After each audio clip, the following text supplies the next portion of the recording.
꼭 자기 자신을 못살게 굴면서까지 한자리에 진득하게 앉아 무조건 공부하는 것만이 능사일까?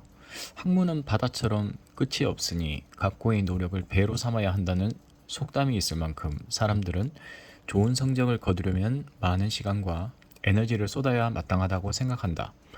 그러나 내가 하버드에서 관찰한 바에 따르면 진정한 공부의 신은 달랐다.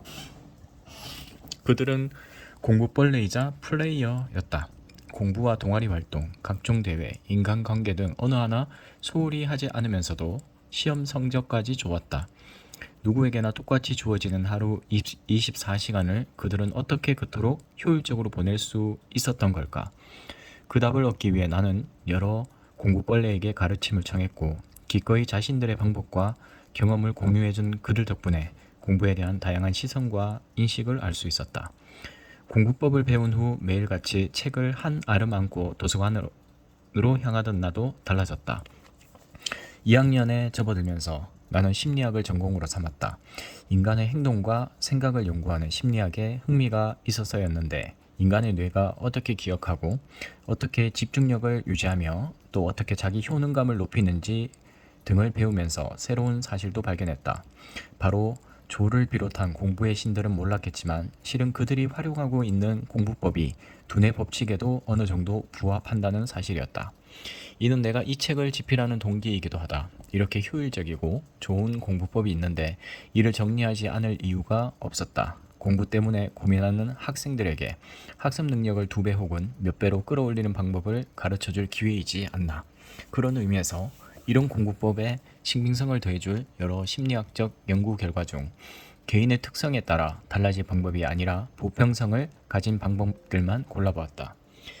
쉽게 말해서 방법을 익혀 그대로 적용하기만 하면 반드시 좋은 효과를 볼 수 있을 것이라는 뜻이다. 그러니 부디 이 책을 통해 자신에게 맞는 공부법을 꼭 찾길 바란다. 모두에게 하루는 24시간이고 1년은 365일이다. 그러나 학년이 올라가고 나이가 많아질수록 갖가지 일을 소화하며 바빠지는 만큼 공부할 시간은 점점 줄어드는 것이 사실이다. 이는 어떻게 해야 이 한정된 시간에 최고의 학습 효과를 볼지 하루빨리 그 방법을 찾아야 하는 이유이기도 하다. 물론 시간이 흐름에 따라 배웠던 지식을 잊어버리기도 하고 골치 아픈 시험도 뒷전으로 밀리는 순간이 올 것이다. 그러나 효과적인 공부법을 익혀두면 학교를 졸업하고 사회에 나가 직장 생활을 할 때도 변함없이 효율적인 삶을 살 수 있을 것이다. 부디 이 책을 읽는 당신이 부단히 흘러가는 시간 속에서 근본을 지키며 중요한 일을 놓치지 않는 방법을 익히길, 그래서 반짝반짝 빛나는 앞날을 맞이하길 바란다. 꼭 해야 할 일을 하는 것을 시작으로 말이다.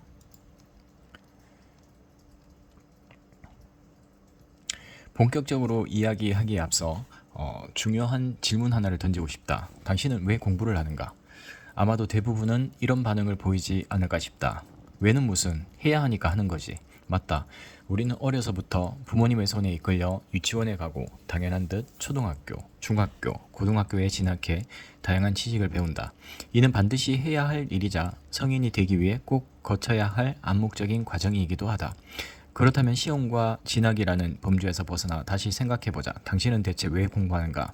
마음에 드는 게임을 발견했는데 도무지 깰 수 없는 관문에 부딪힌 경우를 예로 들어보자. 이때 당신은 보상받는 방법을 알아보기도 하고 인터넷상의 고수들에게 직접 비법을 묻기도 하면서 그 게임을 세부적으로 연구하기 시작한다. 이것도 공부라고 할 수 있을까? 물론이다.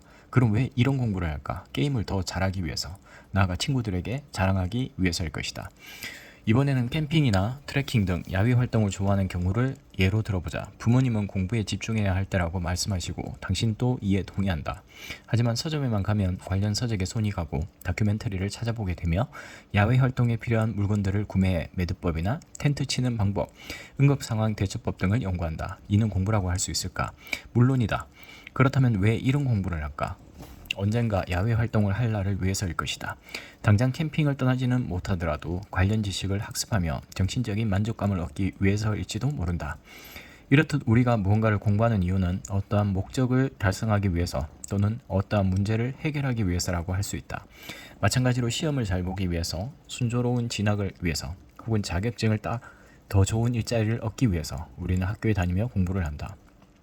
다만 학생 대다수에게 학교 공부는 이미 일상의 한 부분이라 게임이나 운동을 할 때처럼 자발적인 의지를 기반으로 하지 않기 때문에 그저 적당히 배워야 할 일, 내지는 참고 견뎌야 할 일이 되어 버렸을 뿐이다.